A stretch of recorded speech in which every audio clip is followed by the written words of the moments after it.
Hi everyone, I am Sneha, currently a second year MBBS student in AIIMS Kalyani. तो अभी around 20 दिन तुम्हारे exam के लिए बचे हुए हैं एंड मैं बहुत बच्चों से बात कर रही हूँ, but most of the common doubt जो आ रहे हैं ना, दीदी I am going to give up. क्यों? क्योंकि मेरे मार्क्स अभी 250 300 इस रेंज में आ रहे हैं एंड मुझे पता है कि ये बस 20 दिनों में कुछ भी नहीं होने वाला है। So the best option is मैं गिव अप कर देता हूँ एंड लाइक मैं पक्का दीदी आई बी गोइंग इन एम, मैं नेक्स्ट ईयर के लिए प्रिपरेशन स्टार्ट कर देती हूँ एंड लाइक मैं पूरा एफर्ट दूंगी। बट तुम्हें पता है अभी ये अगर तुम्हारा सिचुएशन हो रहा है ना कि हाँ मैं इस साल मेरा सिलेक्शन नहीं होने वाला है, let's prepare for next year and मैं बहुत बच्चों से आगे हूँ, ठीक है, अगर तुम्हारा एग्जैक्टली ये वाला माइंडसेट है ना, please watch this video. I assure ये वीडियो ज्यादा लंबा नहीं होगा, but it can definitely change your mindset. अभी तुम्हारे अंदर क्यों ऐसा सोच आ रहा है कि सिलेक्शन नहीं होगा तो गिव अप कर देते हैं? Because you are in a very stressful condition and हमारा जो प्रिमिटिव ब्रेन है ना, उसे स्ट्रेस बिल्कुल नहीं पसंद।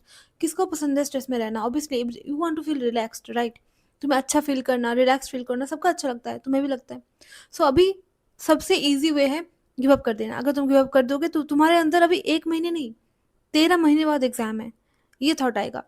बट उससे क्या होगा, तुम्हारा एफिशिएंसी बहुत घट जाएगा।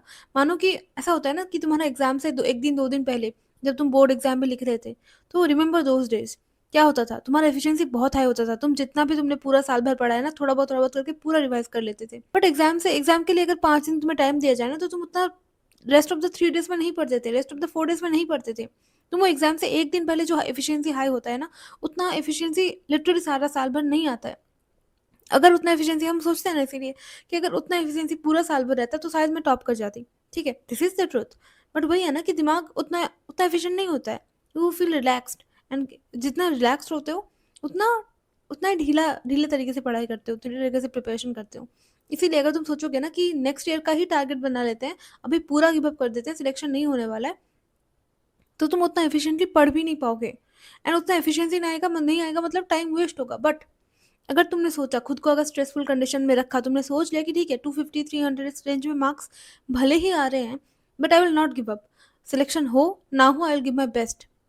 मैं तुम्हें दिखाती हूँ कि तुम अगर अपना पूरा एफर्ट दोगे ना, तो नेक्स्ट 20 डेज में तुम कितना कर सकते हो। तुम्हारा बायोलॉजी ऑलमोस्ट अगर हो चुका है, जितना भी हो चुका है, तुम उसको प्रॉपरली रिवाइज करोगे ना, बायो में 250 to 280 लाना is not a big deal, ठीक है, तुम इतना ले आओगे। फिजिक्स में मान रहे कि चलो 80 के आसपास आएगा एंड केमिस्ट्री में 100 लाना is not a big deal.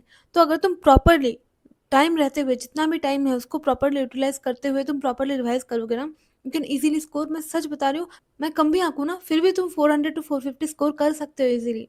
And अगर तुम मानो कि तुम्हारे अभी 200 के रेंज में स्कोर आ रहे हैं, ठीक है, एंड तुम्हारा प्रॉपरली शेड्यूल वे में पढ़ने से, स्मार्टली इंपॉर्टेंट चैप्टर्स पढ़ने से तुम्हारे तुम्हारे 400 प्लस मार्क्स आ गए, तो क्या तुम अपने नजरों में, तुम्हें ऐसा फील नहीं होगा कि हाँ मैंने प्रॉपरली किया है?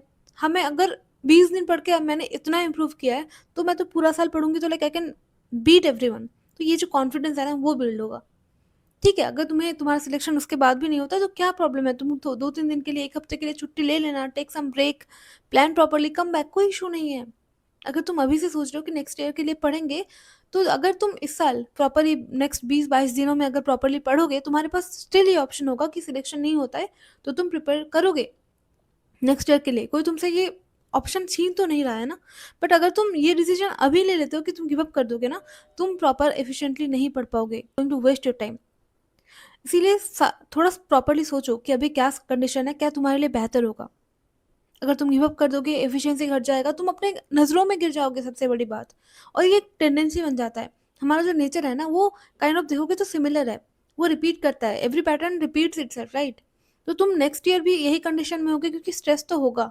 अगर तुमने प्रॉपरली एक्सपीरियंस नहीं किया एग्जाम को ना, सीरियसनेस के साथ एग्जाम देने नहीं गए, तो तुम्हें वो समझ नहीं आएगा प्रॉपरली कि क्या कंडीशन होने वाला है नेक्स्ट ईयर, क्या सिचुएशन तुम्हें फिर से फेस करना होगा। तो तुम फिर से क्या होगा कि वो लूज हो जाओगे बीच में, क्योंकि ये तो तुम्हारा टेंडेंसी है, जब भी स्ट्रेस आता है तुम उसको उससे भागने की कोशिश करते हो, ठीक है।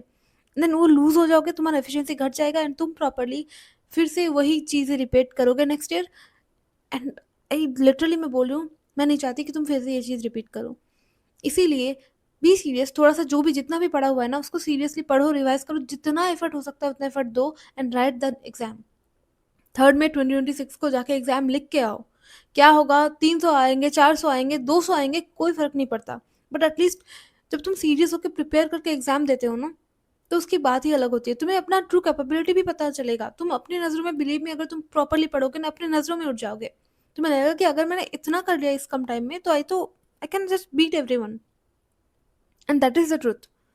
बट अगर तुम फिर से यही चीज़ एस्केपिज़्म का सहारा लोगे ना, कि अभी बहुत स्ट्रेस हो रहा है, मतलब टेम्परेरीली अच्छा फ़ील करना है, तो छोड़ देते हैं, गिव अप कर देते हैं। तब तुम्हें लगेगा कि ठीक है, अब तो मैं इस जंग में हो ही नहीं, तो वहाँ पे क्या हार क्या जीत, है ना? I am not participating in this.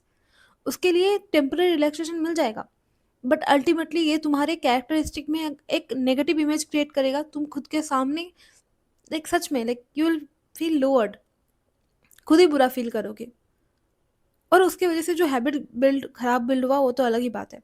इसीलिए बिलीव मी, अगर तुम अभी गिव अप कर रहे हो, this is not going to help you any way, किसी भी तरीके से तुम्हारा कोई भी हेल्प नहीं होने वाला।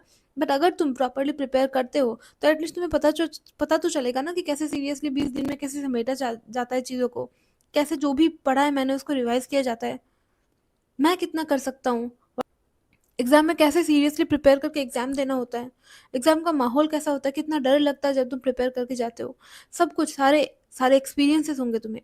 तो प्रॉपरली जाके एग्ज़ाम दे के आओ, उसके लिए प्रिपेयर कर लो अभी।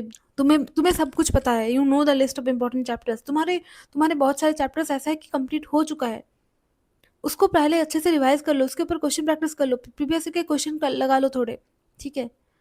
अभी नया कुछ करने के लिए जाओगे, उससे काफ़ी अच्छा ये चीज़ है कि तुम पुराना जो भी तुमने पढ़ रखा है उसको रिवाइज कर लो। Don't try to escape please. ये जो स्ट्रेसफुल कंडीशन है ना, उसको फेस करो, बी अ योद्धा। ऐसा मत करो कि तुम ऐसे डरपोक जैसे भाग रहे हो सिचुएशन से। I just wanted to convey whatever I was feeling right now, क्योंकि मुझे पता है बहुत सारे बच्चे अभी इस सिचुएशन में है, they want to give up, next साल प्रिपेयर करेंगे। नेक्स्ट साल का जो ऑप्शन है कोई तुमसे नहीं छीन रहा है, no one is doing that. But अगर तुम खुद से गद्दारी करोगे, खुद से कावर्ड जैसे बिहेव करोगे, तो this is not going to help you any way. जो भी प्रॉब्लम है उसको फेस करो, बिल्ड अ स्ट्रॉन्ग सेल्फ, उसके बाद देखा जाएगा, थर्ड में के बाद जो भी होगा, डिसीजन लेना होगा, विल टेक, कोई इशू नहीं है। बट अभी के लिए तुम्हारा टारगेट होना चाहिए थर्ड में जितना एफर्ट दे सकते हो उसके लिए prepare seriously. All the best.